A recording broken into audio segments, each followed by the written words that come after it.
Our Conservative candidate, James Cracknell, former Olympic medal champion, of course, criticised his own party following allegations that Tory candidates and officials bet on the date of the election. The rower made an expletive comment in a video he posted on social media. Let's take a look. 2 weeks out from the Olympics, and if we were competing against the Conservative Party, my teammates and I would be saying they are a shower of and if one of my teammates got caught for cheating, they'd be dead to me. Joining us now, Illegal Migration Minister Michael Tomlinson. My goodness, that's one of your own candidates, Michael Tomlinson, using the phrase shower of beep. What do you make of that? Well, I share James's frustration, and he uses colourful language, but the Prime Minister's expressed his anger, and I'm expressing my frustration as well. And although that was colourful language that you heard from James, I think the sentiment that he feels is shared widely. But of course, it's right that there is a process that has to be gone through. I mean, perhaps it's the lawyer in me, but there is an independent investigation that's going on by the Gambling Commission. The Prime Minister himself just yesterday, confirmed that there's also going to be an internal investigation, but it must happen swiftly. Why hasn't Rishi Sunak stepped in to suspend those people? We're in an election period. People want to see the accountability, the integrity, the transparency that he talked about when he became Prime Minister. One of those involved has already admitted placing a bet. Anyone who has fallen short of the high standards that the Prime Minister, and frankly that all of us expect, whether of parliamentary candidates or those close to the Prime Minister, should be dealt with severely if they are found to have broken the law. But there is, or indeed fallen short of those high standards, they must be dealt with severely. But he hasn't even dealt severely with the person who's admitted placing a bet. There are two things happening. There's the Independent Gambling Commission investigation. That's the first thing. The second thing is what the Prime Minister announced yesterday in terms of the internal investigation. And my response, my answer, is that this must happen swiftly. It's got to happen as quickly as possible. I mentioned being a lawyer. We need to look at it quickly. But once we've looked at it, anyone who's found to have broken the rules, broken the law, or fallen short of those high standards, they must be held to account and dealt with severely. Presumably, the person who has admitted placing the bet, Rishi Sunak can simply ask that person did or would know if that person had the information. But there's been no swift action even in that one case. Well, that's the swift action that I'm looking for. I want this to happen as quickly. Well, we're all looking for it, but we're talking about your Prime Minister and party leader who's not taking it. And it sounds like you agree with James Cracknell. I agree. I'm frustrated.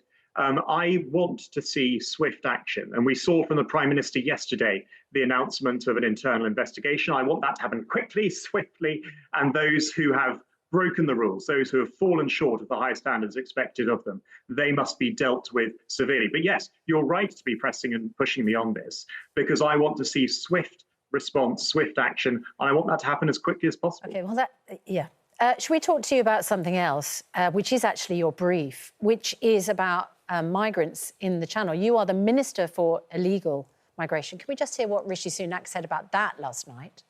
They're already queuing up in Calais. We have a record number of people for the first 6 months of the year. I mean, how can the Prime Minister say anything like they're queuing up in Calais waiting for a Labour government when you've let in so many illegal migrants already this year? Well, the Prime Minister is right. They are queuing in Calais, and we've seen overnight... Under his government? We've seen overnight on the front pages of the Daily Telegraph the evidence of the deterrent effect kicking in. The reason people are queuing in Calais and not wanting to make the journey now is because of the Rwanda scheme. They say they don't want to come here. 257 people made the journey on Sunday. The Rwanda scheme is having zero deterrent effect. Well, there are two things. Firstly, it's not fully up and running yet, and I accept that. Secondly, the evidence from overnight that we've seen in relation to the Daily Telegraph is confirmation of the deterrent effect beginning to take effect. It's not fully taken effect because the flights haven't taken off as yet, and it's not just one flight that's going to do it. A series of flights have been booked. The airstrip is ready. The planes are ready to take off.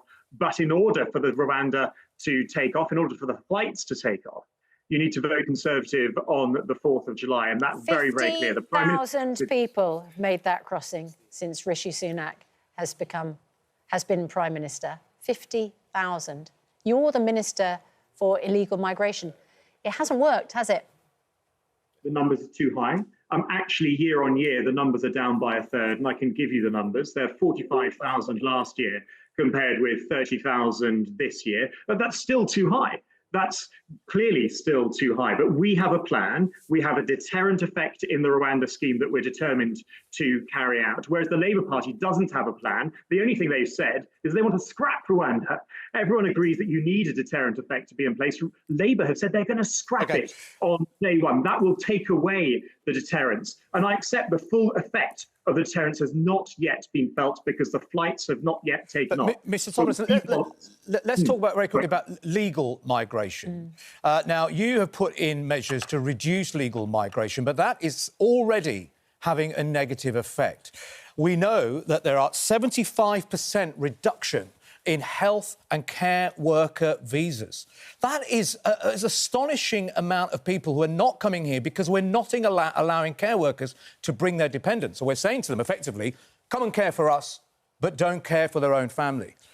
Aren't we being absolutely detrimental to ourselves here? Aren't we being absolutely self-harming the British population by not having enough people in public services, in social care, in hospitals? And in the end, this very cruel immigration policy will harm us before anyone else. The numbers coming here are too high. That is clear. They have come down by 10%. It's not clear, Mr. Tomlinson. Economists are saying it's not. They're saying that actually public services are going to suffer. And actually we need migration. We're an ageing population. We need young people actually of working age. So these men and women who are of working age who are coming over, these are exactly the kind of people we need here. And you speak to people in public services, they will tell you that. Hear my full answer. Migration is too high. It's down 10% last year. With the measures put in place by the Prime Minister and the Home Secretary, they'll be down by 300,000 further. But what we set out in our manifesto is that for the first time, there will be a legal cap.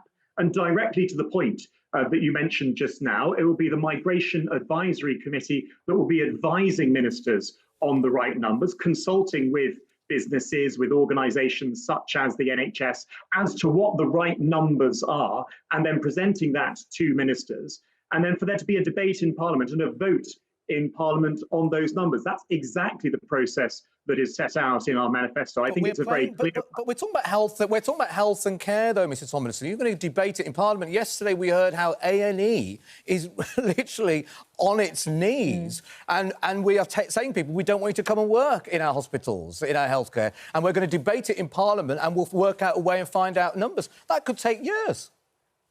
No, that's not right. There will be advice from the Migration Advisory Committee. Year on year, the number will be coming down, but that will be based on advice from the Migration Advisory Committee, and there will be a debate and a vote in Parliament. That won't take years. That will be every year.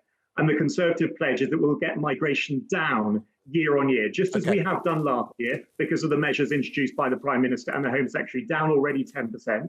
They would have been 300,000 fewer had our measures been in place then. And for example, we've already seen in relation to visa applications, them down by 25%. The plan is to work and the manifesto is set out very clearly. OK, Michael Tomlinson, thank you so much for joining us this morning.